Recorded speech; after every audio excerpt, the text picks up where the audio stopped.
Dans cette vidéo, je vais visiter la collection de mangas de la youtubeuse Japaneuse. Hey, salut tout le monde. Voilà.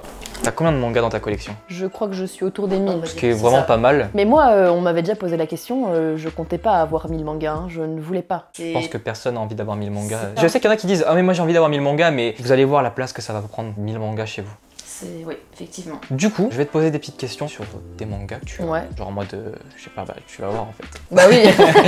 Déjà c'est une question basique, très compliquée à répondre. C'est quoi ta série préférée? Je savais que ça allait être ça. En fait, en vrai, j'ai des collections préférées en termes de cœur et d'appréciation, et j'ai des collections préférées aussi parce que je suis fière de les avoir. Une des collections préférées que je pense la plupart des gens, et tu sais vers quoi je vais me diriger, mais Rainbow, parce qu'en vrai c'est une collection qui est, toi-même tu sais, elle est quand même assez rare, et c'est surtout l'édition que j'aime bien. Évidemment, c'est l'une de mes séries favorites. En plus, bah vraiment, les tomes sont incroyables. J'aime énormément aussi Masasumi Kakizaki, et une des séries qui m'a vraiment fortement marqué, c'est Happy. Pas Masasumi Kakizaki, ça, c'est Naoki Urasawa. J'ai dit quoi? J'ai dit Masasumi Kakizaki. Oui. Je voulais dire Naoki Urasawa, qui est aussi un de mes auteurs favoris, et donc lui, évidemment, c'est aussi un manga que j'aime énormément. C'est quoi ton manga le plus long de ta mangathèque? C'est caché, là derrière. Ah, c'est Kingdom. Bah oui, c'est les Kingdom. Les Kingdom, évidemment. En fait, ouais, bah voilà, si on regarde là derrière, tout ça, en fait, c'est rempli de Kingdom, tout là. C'est dommage parce que c'est vraiment une belle collection. Hein, Bah oui, en fait, le truc c'est que je range ma mangathèque par maison d'édition. Mais il y a jusqu'à pas très longtemps, j'avais vraiment un bel étalage de Kingdom. Il y a 46 tomes dans cette mangathèque. On parlera peut-être après de ma pile à lire. Très grande pile à lire. Hein. Voilà, il y a une grosse pile à lire, et il y a donc au final les 62 tomes de présent. Juste derrière, c'est les becs avec 34 tomes. Becs incroyable, j'aime énormément. Que ce soit parce que ce soit un manga de musique, ou que ce soit un manga aussi un peu Yakuza baston aussi, il y a un peu ce côté-là. J'ai vraiment beaucoup aimé. C'est un manga qui est surtout plus un peu profond. Ici, dans Beck, ça prend au niveau de, ouais, des personnages. Moi, j'aime bien ça. C'est quoi le manga que tu adores mais qui est controversé? Genre un peu un unpopular opinion comme ça. Exactement. Ça peut être controversé dans le bien ou dans le mal. Hein. Oui. Je crois que mon manga plus controversé, c'est One Piece, parce qu'en vrai, je pense que One Piece, au final, c'est quand même un manga qui est hyper controversé, parce que moi, pour l'instant, je reste sur mon avis. One Piece, c'est bien, mais c'est pas fou. Donc, je crois que même moi, j'ai un avis un peu négatif à propos de One Piece, mais je pense que c'est hyper controversé parce que je pense qu'avant au moins 60 tomes, c'est peut-être pas dingue. Enfin, c'est bien, mais c'est pas incroyable d'après ce que j'ai entendu. C'est dommage quand même que les gens disent c'est au bout du 60e tome que ça commence à devenir bien, tu vois. Franchement, c'est chaud, mais je pense que c'est parce que les gens grandissent avec aussi. Voilà, je pense que c'est ça. Pour le coup, les gens peuvent pas faire la part des choses de pourquoi il est bien. C'est simplement il est bien parce qu'ils l'ont lu. C'est comme moi j'aime vraiment beaucoup Assassination Classroom parce que c'est le tout premier manga que j'ai lu. Et je disais à tout le monde, incroyable ce manga, il est génial et tout. En fait, c'est un bel shonen. C'est quoi ta lecture du moment? Je sais ce que tu vas me dire, je crois. Ah oui, effectivement.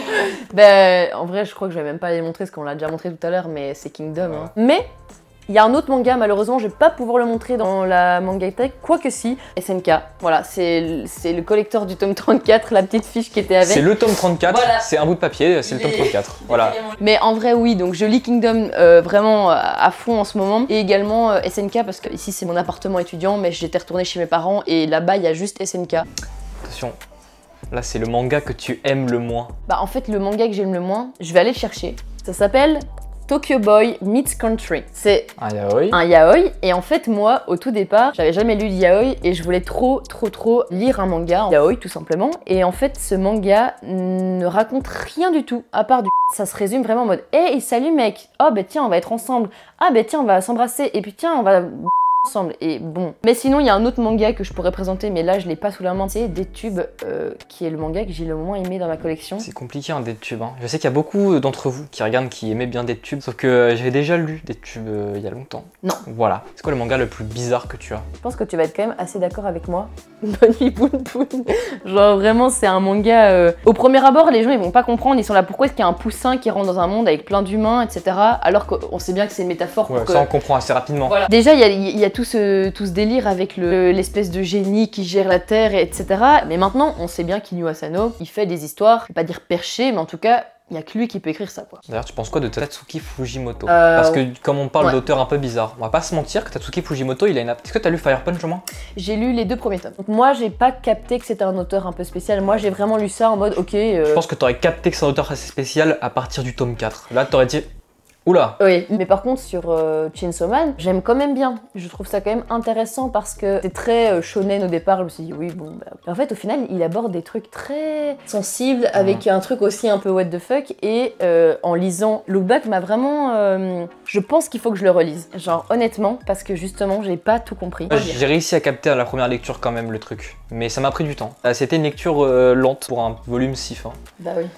Mais en vrai, ça me dérange pas que ce soit un tome fin. Est-ce que t'as un manga que tu recommandes actuellement? Genre un manga, t'es en mode waouh, trop bien, il faut que je le recommande. Alors sans parler de Kingdom par contre.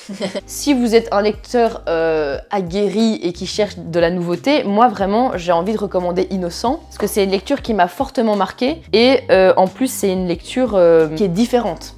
Genre on peut peut-être montrer quelques petites planches, je sais pas si on va voir, vas-y. Le focus. Voilà. Donc, clairement, ce sont des pages, il faut être prêt à lire ça, mais justement, je trouve que de par son dessin, de par son histoire, ou même de par sa narration, c'est génial parce que c'est historique et ça raconte quelque chose qui s'est vraiment passé. Vraiment, j'ai trouvé ça différent. C'est un manga sur la Révolution française, c'est ça? Ouais. Maintenant, des mangas à recommander, j'en ai évidemment tout un paquet. Moi, je suis très fan de mangas réalistes avec un élément surnaturel. Le bateau de Thésée, c'est typiquement le genre d'histoire que j'aime bien parce que c'est un manga qui se passe dans notre monde, qui est avec des personnages réels, avec une époque réelle. Mais on va suivre l'histoire d'un jeune garçon qui est le fils d'un meurtrier qu'il n'a jamais connu et il va remonter le temps sans le savoir pour découvrir ce qui s'est passé au moment où son père a été inculpé quoi. Toi t'as plein de mangas donc t'as plein d'éditions différentes. Ouais. C'est quoi ton édition préférée de tous les mangas que tu as? Genre l'édition parfaite. Quel manga en tant qu'objet tu adores en fait? Je suis pas fan des big éditions comme par exemple Quartier Lointain, Le Journal de mon père qui sont des éditions en carton. Alors c'est très beau mais c'est pas ce que je préfère spécialement. Ephema, c'est une très belle édition. Ouais. Le seul truc qui me dérange, c'est que toutes les feuilles sont en papier glacé. Alors, c'est très bien, la qualité est top et ça, c'est génial, mais je trouve que du coup, au niveau du poids, c'est un peu inconfort en termes de lecture. Moi qui lis souvent dans mon lit, je trouve que c'est un peu dérangeant à ce niveau-là. Et maintenant, sinon, des formats un peu plus grands, par exemple comme Jizo de chez Glénat, je trouve que ça, c'est encore sympa aussi parce que c'est une qualité supérieure. C'est pas du papier glacé, mais c'est un peu plus épais. Si tu veux me parler d'un format accessible, pas cher, moi, j'aime beaucoup en fait les formats un peu tels que... Cool. Ouais voilà, Glénat. Pour moi c'est des formats qui sont un peu plus grands et ils sont très souples, très fins. Je trouve ça assez agréable. En haut, t'as les œuvres de Lovecraft en manga. Ça, c'est vrai que c'est incroyable. Ça se prête vraiment bien à l'œuvre, hein, ces éditions-là. Je trouve qu'en fait, c'est toute une ambiance. Je trouve que là, il y a l'odeur du simili-cuir, il y a le fait d'avoir l'impression de lire un grimoire. Il y a ouais, voilà, il y a vraiment tout. Franchement, très fan de ce format. On va parler de ta pile. De la pile de la honte. Quel manga vas-tu lire? C'est pas très compliqué, on a juste à regarder sa pile à lire. Bah du coup, mis à part les Kingdom que je continue de lire petit à petit, je pense que là, je vais attaquer une intégrale que j'ai dans ma mangathèque. D'accord. Donc, je pense notamment à Sunken Rock, j'ai l'intégrale, mais je pense que là, la prochaine, ça va vraiment être Time Shadow. C'est en 13 tomes, je vais me relire les 5 tomes et puis je vais la terminer. En ce moment, je lis vraiment des intégrales ou en tout cas des gros paquets de mangas. Ouais, je suis d'accord avec toi. Je supporte plus lire un tome par-ci, par-là, on perd tout le délire. Le fil à chaque fois. Ouais. Alors, quel est ton dernier achat manga? C'est vrai, et alors effectivement, le dernier achat manga qu'on a fait, je vais pas vous le citer, puisqu'en fait, il suffira d'aller voir... Il suffit de cliquer juste là en fait. Ouais, voilà, sur cliquez juste ici parce qu'en fait, c'est sa vidéo et c'est la suite de cette vidéo en gros. Exactement. Vous allez voir nos derniers achats finalement. C'est ça. On vous remercie de nous avoir écoutés et nous, on vous dit à la prochaine.